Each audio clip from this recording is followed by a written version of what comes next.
पुराने वित्तों की बात है जब इस सर मीन पर एक निहायत ही संगदिल और वालिम बादशाह हुकूमत करता था। उसका सुल्म एक ऐसी आग था जिसमें पूरा मुल्क झुलस रहा था। शहर के ऐद नाने बापोन और बेटों से आते पड़े थे और माओं की भान पर आंसुओं के सिवा कोई लड़बाड़ी न रहा था। जो कोई भी उसकी मुखालफत करता उसे मौत के घाट उतार दिया जाता। उसकी सबसे खौफनाक सजा यह थी कि वह बेगुनाह लोगों को भूखे शेरों के हवाले कर देता था। मजलूमों की चीखें उसके तख्त की जीनत थीं और वह उन्हें सुनकर कह कहे लगाता था। उसके जुल्म से न कोई बूढ़ा बचा, न कोई मासूम और न ही कोई औरत। वो जब अपने रथ पर सवार होकर निकलता तो गलियों में मौत का सन्नाटा छा जाता और लोग खौफ से अपने घरों में दुबक जाते थे। उस सल्तनत से दूर एक छोटा सा गांव था जहां के लोगों के दिलों में ईमान की रोशनी अभी भी जगमगा रही थी। वे सब अल्लाह के फरमान बरदार और हक के रास्ते पर चलने वाले थे। उस गांव में जमीला नाम की एक नेक सीरत और पाकीज़ा खातून रहती थी। शौहर की वफात के बाद उन्होंने अपनी पूरी जिंदगी सख्त मुशक्कत में गुजारी थी, मगर उनका चेहरा हमेशा शुक्र और सब्र से मुनव्वर रहता था। उनका सबसे बड़ा खजाना उनकी बेटी समीना थी।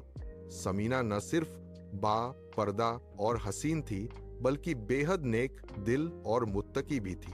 जब वह खेतों की तरफ जाती तो लोग कहते जैसे चांद की रोशनी जमीन पर उतर आई हो।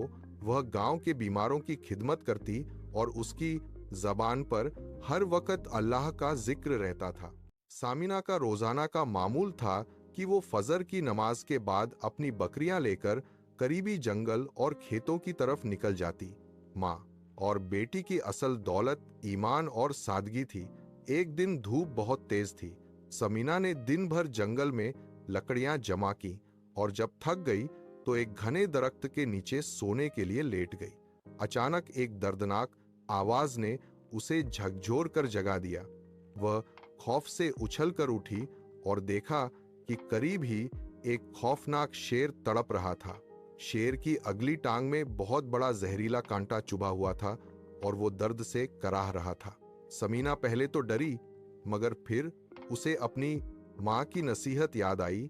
बेटी, जिसके दिल में रहम हो, अल्लाह उसे कभी जाया नहीं करता। उसने बिस्मिल्लाह पढ़ी और निडर होकर शेर की तरफ बढ़ी। समीना ने बड़ी एहतियात से शेर की टांग से वो कांटा निकाला और उसके जख्म को साफ किया। शेर ने एक गहरी सांस ली, जैसे कोई भारी बोझ उतर गया हो। समीना को लगा शायद ये दरिंदा उस पर हमला कर देगा, मगर हैरत अंगेज तौर पर शेर वहां से खामोशी से चला गया। जाते जाते उसने समीना की तरफ ऐसे देखा जैसे वो शुक्र गुजार हो। समीना को उस वक्त इल्म नहीं था कि ये मामूली सा एहसान उसकी तकदीर बदल देगा। जब वो घर पहुंची तो देखा वहां लोगों का हुजूम था और औरतें रो रही थीं। पता चला कि जालिम बादशाह के सिपाही गांव के मर्दों को पकड़कर ले गए हैं, क्योंकि उन्होंने बादशाह के सामने सजदा करने से इनकार कर दिया था। लोगों का रोना धोना देखकर समीना का दिल तड़प उठा और उसके अंदर हक की एक चिंगारी भड़क उठी। समीना ने अपनी माँ से कहा, अम्मा जी, अब खामोश रहने का वक्त नहीं है। जुल्म जब हद से बढ़ जाए तो उसे मिटाना हर मोमिन का फर्ज है। जमीला डर गईं और बोलिंग, बेटी, उस जालिम के दरबार जाना मौत को गले लगाना है। मगर समीना का इरादा चट्टान जैसा था।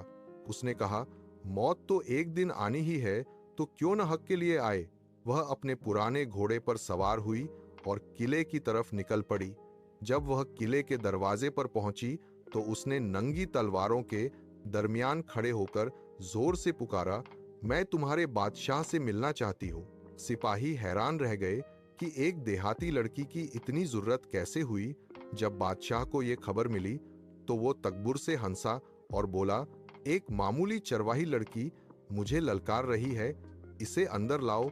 समीना जब दरबार में दाखिल हुई तो उसकी आंखों में न खौफ था न झिझक। बादशाह ने गरज कर पूछा, तू नहीं जानती मेरी मुखालिफत का अंजाम क्या है? मैं तुझे भूखे शेरों के हवाले कर दूंगा।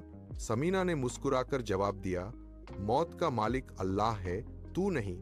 बादशाह गुस्से से लाल हो गया और हुक्म दिया, इसे गिरफ्तार करो।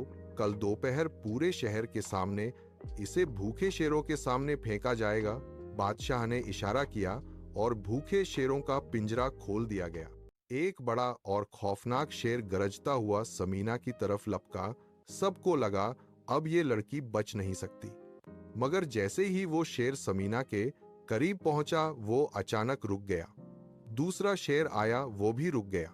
पूरा मैदान हैरत से गूंग हो गया जब लोगों ने देखा कि शेर समीना के कदमों में ऐसे बैठ गए जैसे पालतू जानवर हों। उनमें से वही शेर भी था जिसकी टांग से समीना ने कांटा निकाला था। समीना ने बुलंद आवाज में कहा, यह जादू नहीं, ये अल्लाह की कुदरत है। जिस पर अल्लाह का साया हो उसे दुनिया की कोई ताकत नुकसान नहीं पहुंचा सकती। लोग अल्लाह ओ अकबर के नारे लगाने लगे। बादशाह की हैबत खत्म हो चुकी थी। समीना ने लोगों से कहा, उठो और इस जालिम का तख्त उलट दो। अल्लाह की मदद हमारे साथ है। पूरा हुजूम बादशाह की तरफ लपका और उसके मुहाफिजों ने भी हाथ खड़े कर दिए। बादशाह भागने की कोशिश करने लगा, मगर वो उसी गड्ढे में गिर गया जहां भूखे शेर रखे गए थे। शेर उस पर टूट पड़े। ये उसके जुल्म का अंजाम था। समीना ने मैदान के दरमियान खड़े होकर शुक्राना का सजदा किया। इस वाकये के बाद सल्तनत के वजीर और बुजुर्ग समीना के पास आए और इल्तेजा की कि वो मुल्क की बागडोर संभाले, कानून और इंसाफ पर चलेगी। मुल्क में नया दौर शुरू हुआ। कैद खाने खाली कर दिए गए और मजलूम लोग वापस अपने घरों को लौट आए। समीना ने मदरसे और अस्पताल बनवाए और इंसाफ का निजाम कायम किया। सालों बाद समीना की कहानी हर घर में सुनाई जाने लगी। बच्चों को सिखाया जाता कि ईमान की ताकत से बड़ा कोई हथियार नहीं। जुल्म चाहे कितना भी ताकतवर हो, एक दिन खत्म हो जाता है। इस कहानी का सबसे बड़ा सबक यह है कि अल्लाह पर तवक्कुल और ईमान ही असल जीत है। जो हक के लिए खड़ा हो जाता है, अल्लाह उसकी मदद जरूर करता है। ये था आज का सबक, एक छोटी सी कहानी लेकिन जिंदगी बदलने का पैगाम। अगर आप चाहते हैं कि ऐसी और ईमान अफरोज कहानियां आप तक रोज पहुंचती रहें, तो चैनल को सब्सक्राइब जरूर करें और इस पैगाम को शेयर करें। हो सकता है किसी और की जिंदगी बदल जाए। अल्लाह हमें सही रास्ते पर चलने की तौफीक दे। आमीन।